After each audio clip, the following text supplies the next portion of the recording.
Breaking WPA2 wireless. This is a lot of fun, and unfortunately, it's also pretty simple to do. Let's begin. Our objective in this nugget is simple. I'd like you to imagine that you and I have just been hired on as consultants to assist a company with their wireless network. And we're thinking, great, we would love to help. And the first task they give us is, we need to add 5 new workstations to the wireless network. Go to it. And so we ask them, what is the encryption being used for the wireless, and what is the actual pre-shared key in the case of WPA2 Personal? And they say, oh, golly jeepers, we don't know. Our admin, which has been gone for like a month, he didn't leave any of that information with us, but we still would like to add these customers. Now, we have a couple of options. One, you and I could do password recovery on the system and try to wipe out that system, rebuild it, put a new password in. And if we did that, we might have to redo all the existing clients with the brand new password for WPA2, which wouldn't be a pleasant task. It might be a lot easier if we could somehow discover what the actual pre-shared key is or password that's being used with the WPA2 encryption. The thing about encryption in general is that if we take plain text and we encrypt it, anybody else in the world can go ahead and decrypt it using the same algorithm that we use to encrypt it if and only if they know the key. So for example, this plain text here, all I did was rotate the characters, each one, I think it was either 10 or 11 characters, I forget what the number is, and they're all simply offset by that amount. It's called a Caesar cipher. It's been around for a long time, and this is a simple way. So once you know the code that all these characters have been rotated or moved off of their current position by a certain number of characters, you could take this using that key, if you will, and you could interpret the actual data. Well, with the WPA2 network, obviously the customers who have that key, the pre-shared key, they're happy, they're able to use the wireless no problem, and anybody who discovers that key, like us here in a few moments, we're going to have that same ability to use that network. And here are the tools that we're going to use in order to go ahead and accomplish it. Let me walk you through them step by step. To begin, I've rebooted Backtrack. So if you're following along with me from the previous nugget, I've had a nice clean reboot since the end of that previous nugget. Now, just to be sure that our interfaces are all present on this device, I'm going to run ifconfig and iwconfig just to verify my wireless LAN 0 really is available and up, and it seems like it's fine. Another way to verify our details is we could do airmon-ng, and that would also verify. You don't have to run all 3 of those commands, but by running any one of them, you could verify that your wireless network interface card is ready. Because we had a reboot since our last time, I need to go ahead and start the wireless monitoring function. So we're going to run airmon-ng and start, and then the name of the interface. And that should start up our logical Mon0 interface that we can then use with our other tools. I do enjoy verifying that things are in the right place, so I'm just going to run airmon-ng one more time by itself just to make sure that my monitoring interface and the physical interface, so just yet another confirmation that my monitoring interface is ready to go. All right, to get the party started, we're going to go ahead and put some information on the screen regarding what our wireless Monitor 0 interface sees out there as it listens to the network. And we're going to go after this guy right here. He's showing, let me pause the screen just for a moment. We're going to go after the guy who has the SSID of weak-2.4 SOS using PSK, which is a fancy way of saying a pre-shared key, and it's using WPA2, which again is a lot better than WPA, so he's better than these guys, but WPA2, as we're going to see in a moment, isn't completely secure unless we have some really strong passwords associated with it.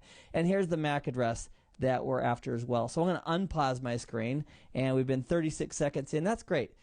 So I'm going to go ahead and do a Control-C and stop that. That's the actual starting point for information that we want to gather. We now know the AP's MAC address and the server set identifier that we want to go after and its channel. So here's what we're going to do. We're going to do aerodump-ng -w. Now that's a new one. The -w, it means we're going to create a new file. So we're going to write a file to our file system. I'm going to name it our file. You could call it my file or your file or whatever it is. And it's going to actually, the information it collects will be written to this file.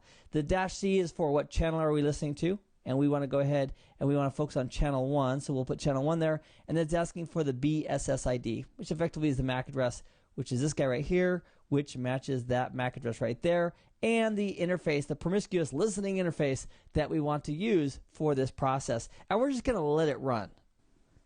So with this running, it's now collecting information and writing to a file. Now there's several different methods that you and I could use to go ahead and obtain the actual WPA2 key. And what we're going to do is we're going to let this run for a while and collect data. Now, what we also could do, instead of just waiting for devices to go ahead and authenticate with the network and collect all the information for that, we could force a deauth again. We've done that before. We could do the same exact thing again. So if we already have workstations that are up and people are getting on the network and computers are going to sleep and waking back up, we really don't need to send any deauths, but because it's a boatload of fun, let's go ahead and do that right now. And we've done deauths before, so I'm going to go up and open a new window here. I'm going to go ahead and say I want to clone a session. This is with Secure CRT. And let's go ahead and launch a deauth attack. And this one's saying a deauth S-0, no limit. You could do it 2 or 5 or 10 times. And let's go ahead and launch it with the actual MAC address of the AP. Let it run a few times. I'm just going to check another machine in my network here as I turn around. And just to make sure he's going to re-authenticate, which he is going to do right now. And he is. So let me do a Control-C to stop that. And I'm looking at my other computer laptop, and it is reassociating all on its own. So we should have all the data we need.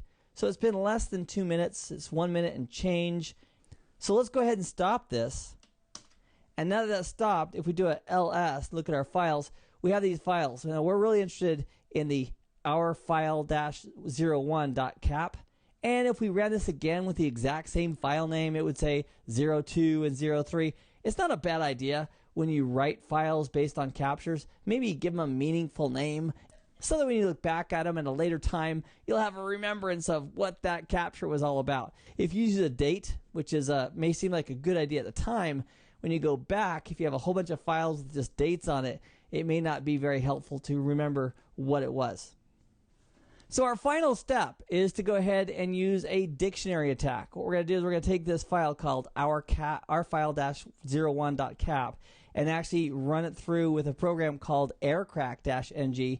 We're going to go ahead and say we want to compare the contents of that file with this list. And this list called darkcode.lst, part of Backtrack in this folder, so /pentest, passwords, word list, darkcode.lst. I haven't counted how many different types of, how many passwords are there, but I have reason to believe it's hundreds of thousands. And it's going to go through close to 1 million passwords inside of that password file to see if it can calculate and reverse engineer what the actual pre-shared key is that's being used with WPA2 with that access point. So let's press enter and send it on its way.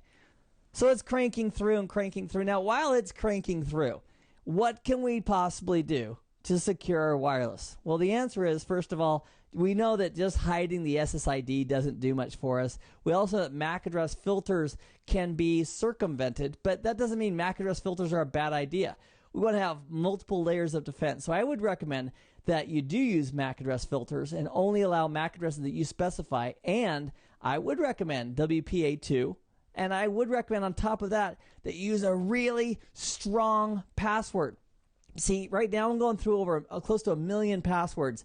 So to beat that, to break that, what we would do is use a really strong password. So that includes things that have like 10 or more characters, upper and lower case, alphanumeric, special characters, maybe a passphrase with 2 or 3 words strung together, swapping out, zeros for O's or O's for zeros or 3's for E's or whatever mechanism you want to, because that would help mitigate this type of an attack.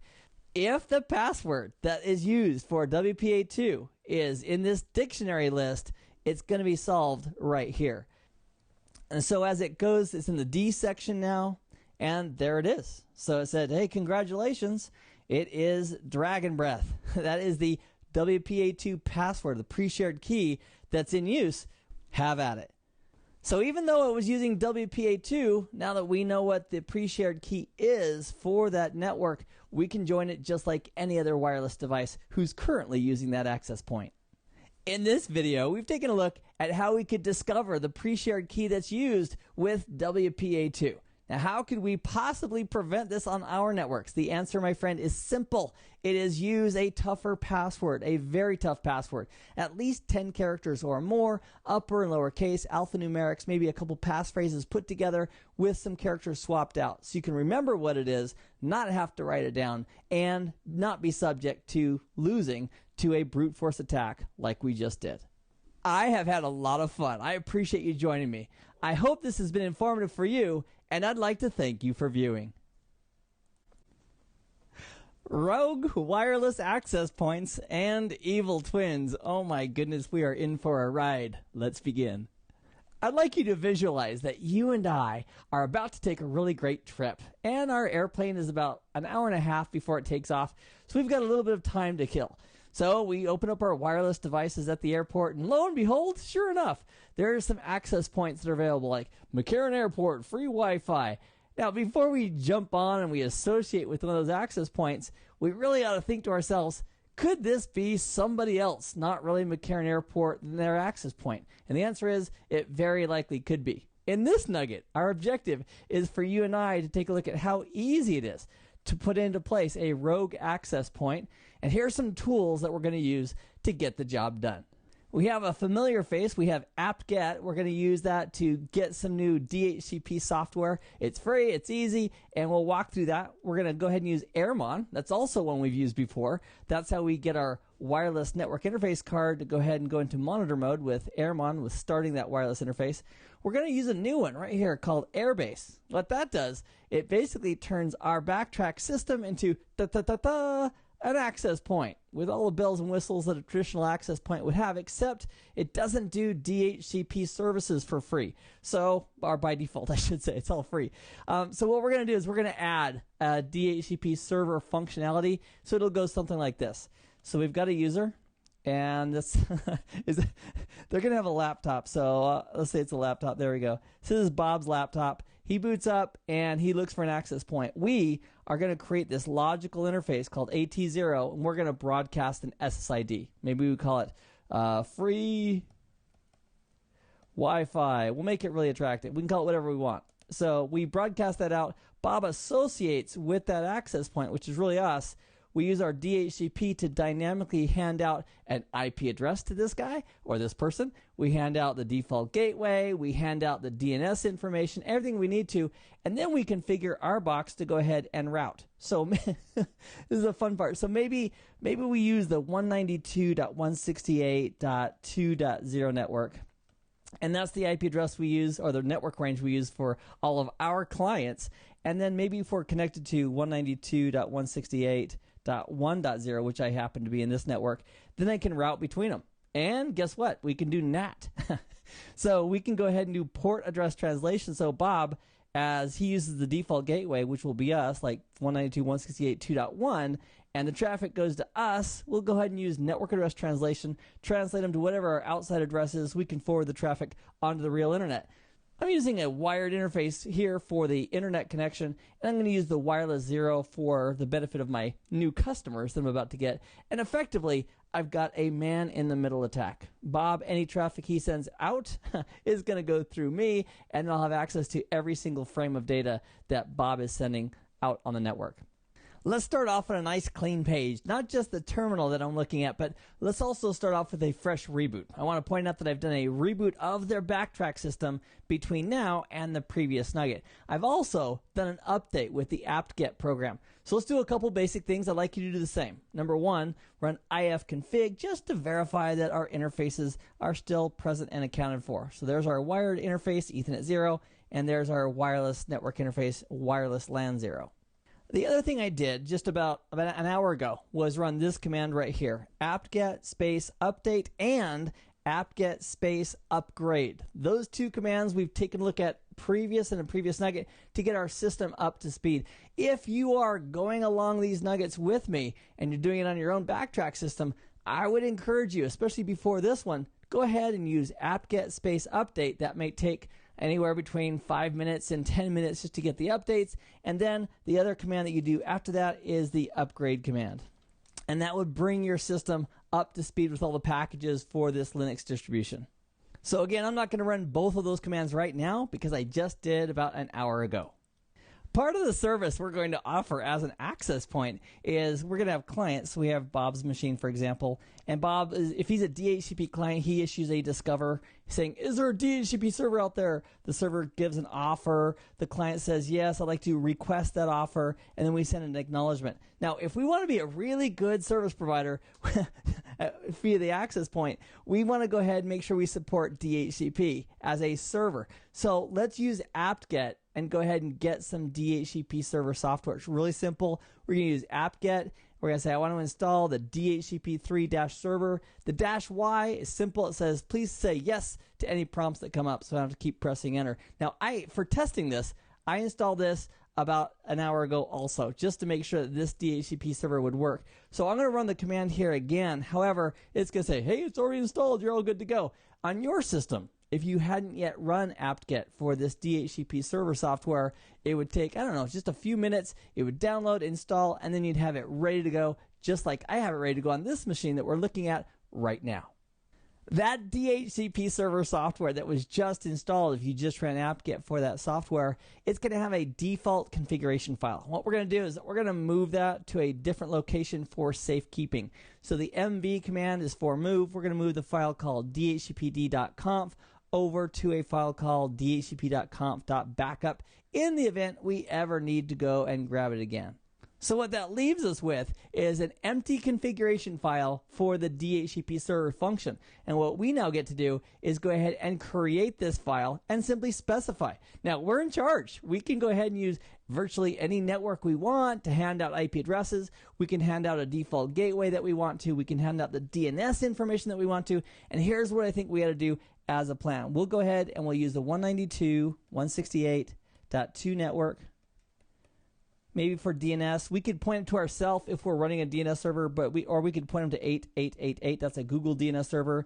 We could say that the default gateway for them is going to be 192.168.2.1. And guess what? We'll configure our IP address on our logical AP interface. We'll configure that as .1. So they'll use us as the default gateway. And then we'll also set up routing.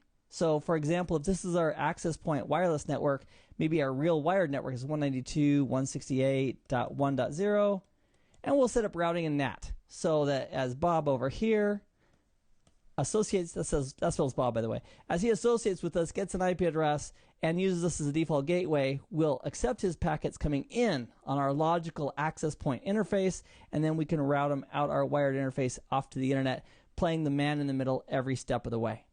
So now what we're going to do is we're going to create this file right here. We took the original, we put it somewhere else and set for safekeeping as this name right there. And what we're going to do is we're going to simply create the dhcpd.conf file, the configuration file. And all we're going to do is we're going to specify things like the range of IP addresses that we're going to hand out. We're going to specify the default gateway and the DNS and everything else. And check this out. To do this, you can use any text editor you wanted to. You could run the graphical editor if we had the GUI interface started. You could run VI. Another one that I recently came across that looked like a lot of fun, it's called Nano. So just as an example, it doesn't really matter which text editor you want to use. Anyone will do fine. This one's called Nano. It's built in. You don't have to install anything extra. And if somebody's saying I want to edit or make, if you will, this file called dhcpd.conf, we'll press enter, and we have a nice blank slate to work with for this file.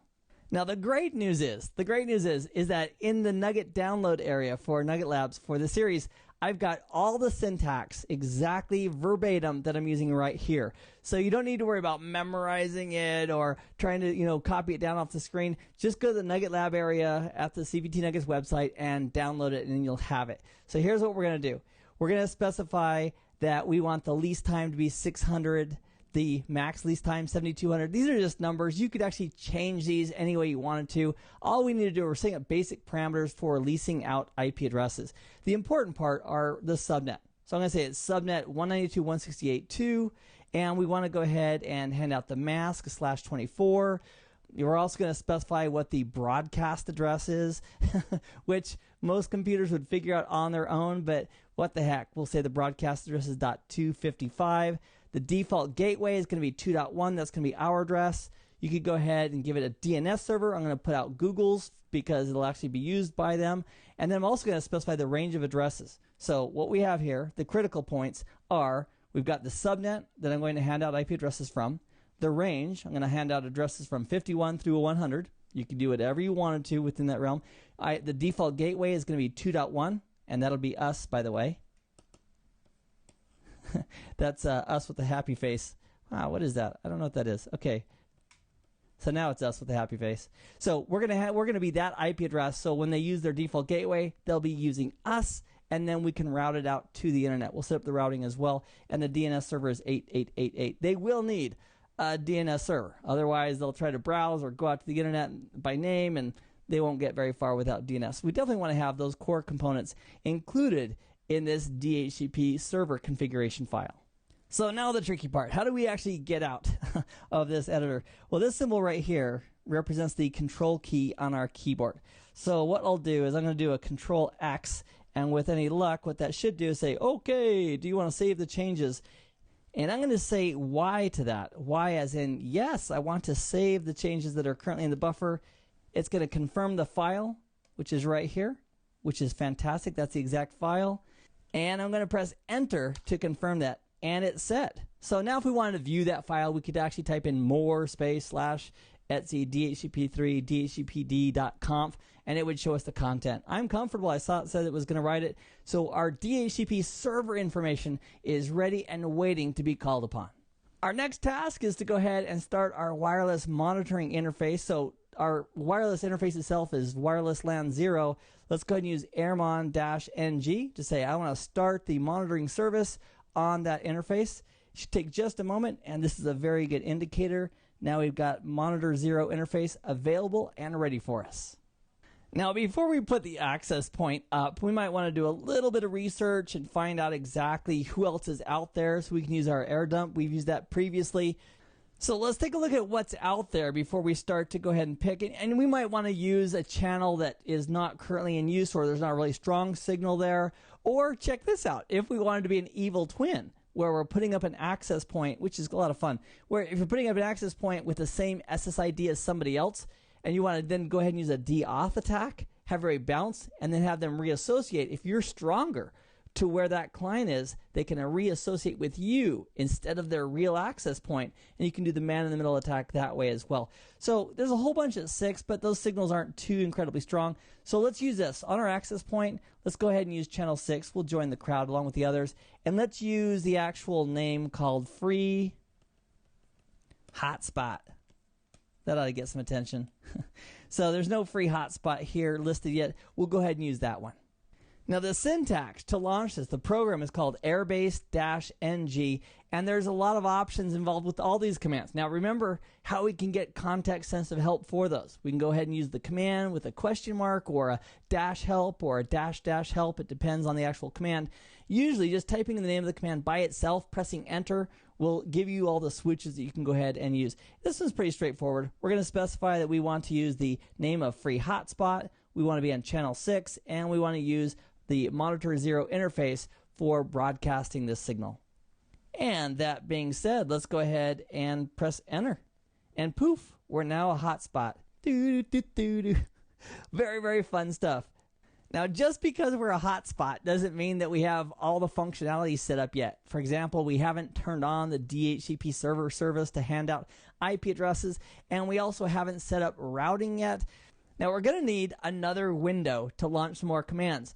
So if you're on Backtrack and you're not using SSH to access it, but you're on the console directly, what you can do is stop this, do a Control-C, simply type in Start X to start the graphical user interface, and then from the graphical user interface, you can launch as many terminal windows as you want in that interface. It doesn't really matter how you get to the command line interface as long as you do. So let's do this.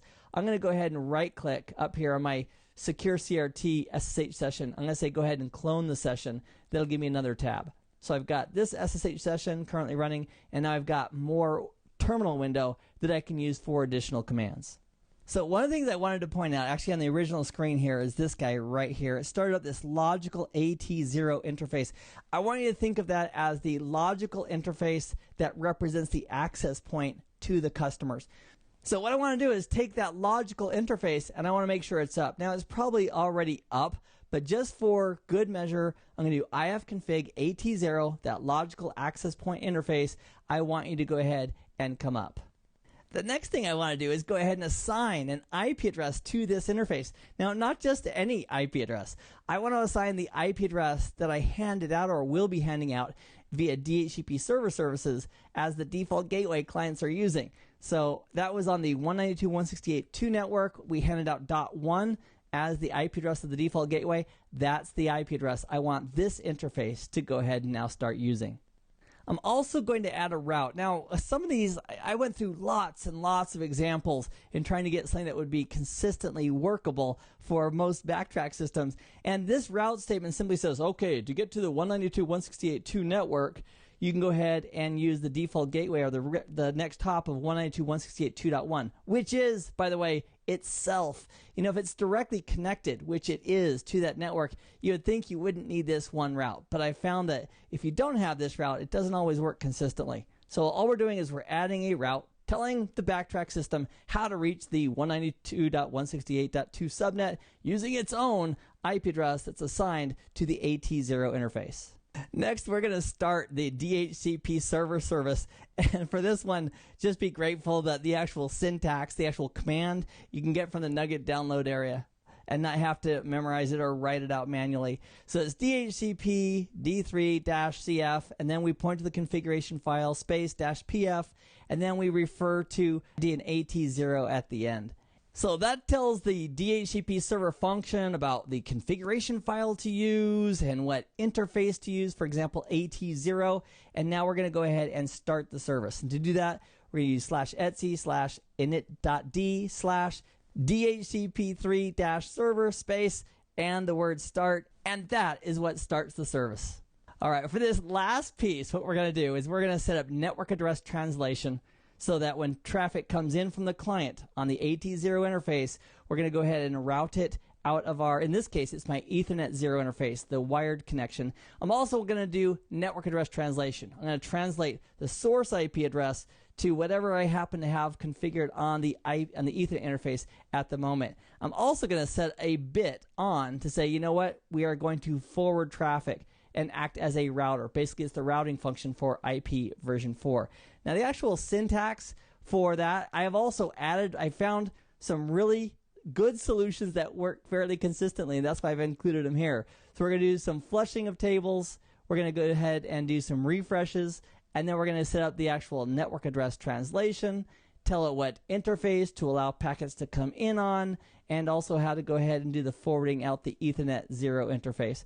So all this syntax, this might take quite a bit of guesswork if it weren't for other individuals who have done a lot of practice and a lot of testing to verify which commands work. So I've seen some configurations with less than this, but every time that a piece was left out, it wasn't as consistent across backtracks. So what I wanted to do is give you what I found was a working solution. So if you wanted to replicate this exactly, you could do exactly that. And also as a reminder, the actual files, the actual commands I'm doing here are in the NUGGET Lab download area. So you can just copy and paste those if you want. All right, now for the moment of truth. Let's go back over here, and we haven't got anybody associated with us yet. I guess we need some customers to show up. So I've got an iPhone. I'm going to just go ahead and launch it, and on my iPhone, I am going to specify that I want to turn my Wi-Fi on. It's off at the moment. And I'm going to tell it that I want to associate with this free hotspot. And there it goes. And that's me. That's my MAC address, the one that ends in C5 right there. That's the MAC address of my iPhone. So I'm going to go ahead and open up a browser on my iPhone as well.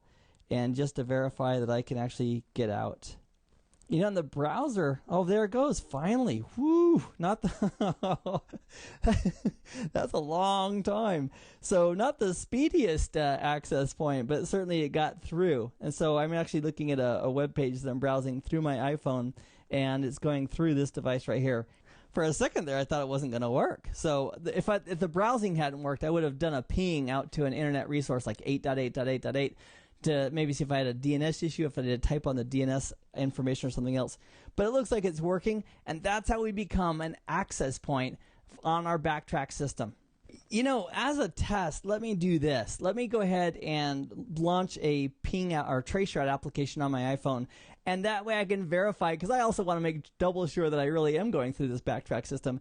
And let's go ahead and do a trace route just to verify the correct hops are in play. So I'm going to launch trace route, and I'm going to put in the IP address of 8.8.8.8. I've taken a picture of that as well. And I'll put that here in the post-production. And let me go ahead and do a start to 8.8.8.8. Wow, look at that. The first hop is 192.168.2.1, and then 1.1, and then it goes off to my service provider on another private network, and then it finally hits the global internet address space on hop number 4.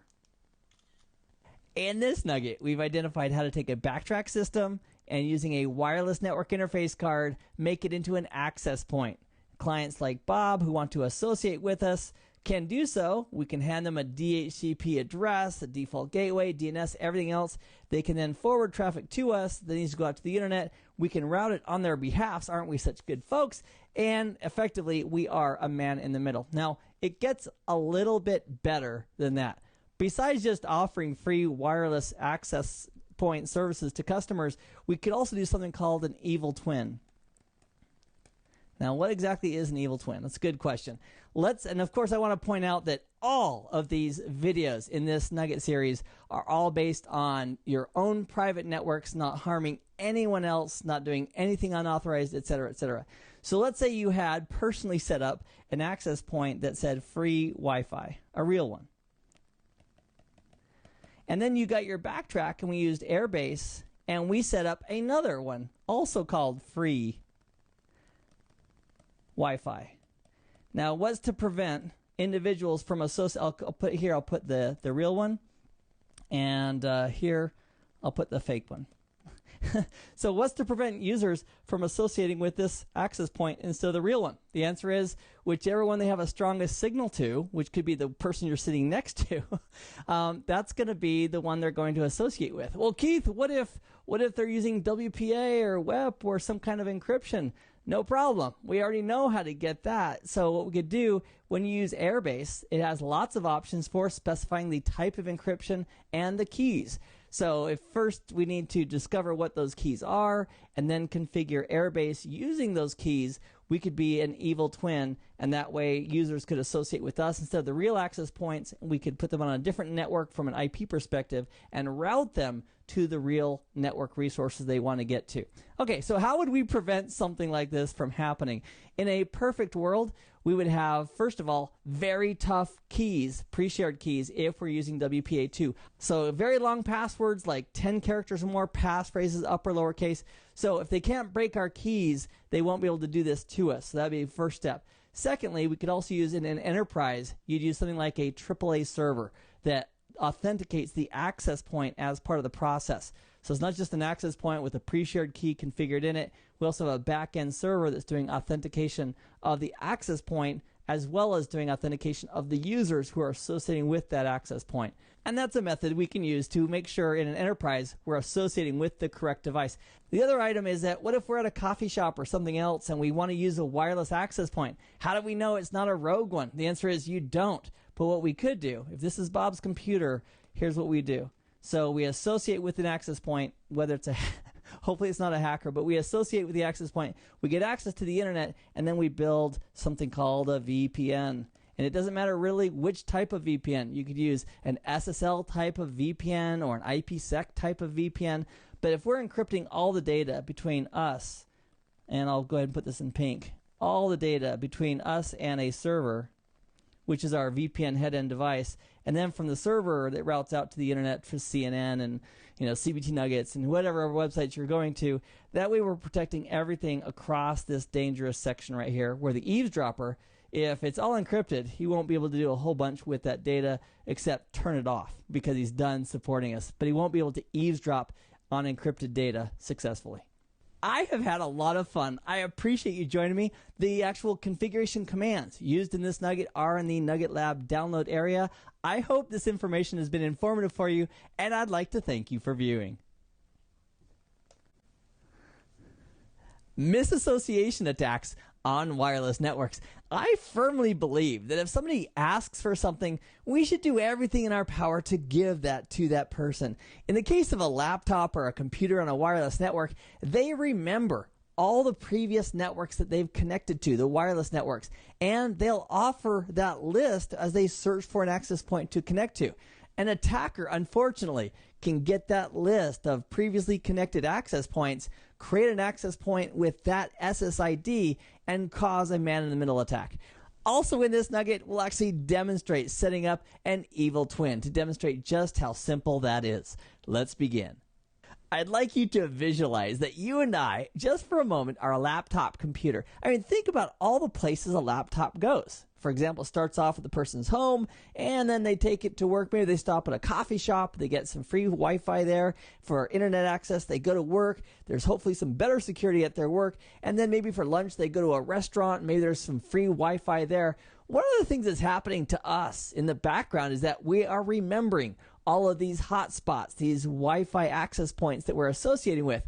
And why is that convenient? Well, it's convenient because if our computer, and that's us in this case, so if we are the laptop, if we go back to that restaurant or back to that coffee shop, we'll remember that SSID and we can reassociate with it and not have to bother the user about, do you want to join this network? So let's talk about why that really convenient feature of remembering all the access points is a potential problem. Let's say this is us. So we've got our backtrack system and we're running AirDump and we're listening to the wireless. And we see all the real access points are in place. So let's say there's access point 1 and 2 and 3 and 4. And those are 4 different names of access points. And they have their MAC address associated with them as well. And then we have a new computer that comes on the network. And this computer hasn't joined the network yet or is looking for an access point. This computer can send out probes to all of the preferred networks on its list. So, for example, if this guy was at, we'll call it MICD just for short. I don't want to get anybody in trouble. But let's say that this computer had at one time associated with an access point called MCD. Well, that's going to be advertised as a probe. We're going to hear it. We're going to say, oh, this client's trying to connect to an access point called MCD. Now, if there's no MCD that we see in the list here, we could do a couple of things. Number one, we could say, you know what? Let's go ahead and make our backtrack an access point. And guess what? Let's advertise the SSID of MICD. And that way, we can give this guy somebody to join. So in the previous nugget, we took a look at how to set up DHCP services and the details there. We could do the same process again and simply advertise an SSID of MICD. Isn't that great? And then this client could go ahead and associate with us, and then we could route him. And here's the sad part, is that if the computer just booted up and we have this MICD access point, he would automatically connect to us. And I don't know if you checked, the last time I went to a fast food restaurant that had free Wi-Fi, there was no passwords or security involved with it. We could route that back out to the internet or back off to the network that we need to forward that traffic to, and we would be man in the middle once again. So what we're doing is we're leveraging this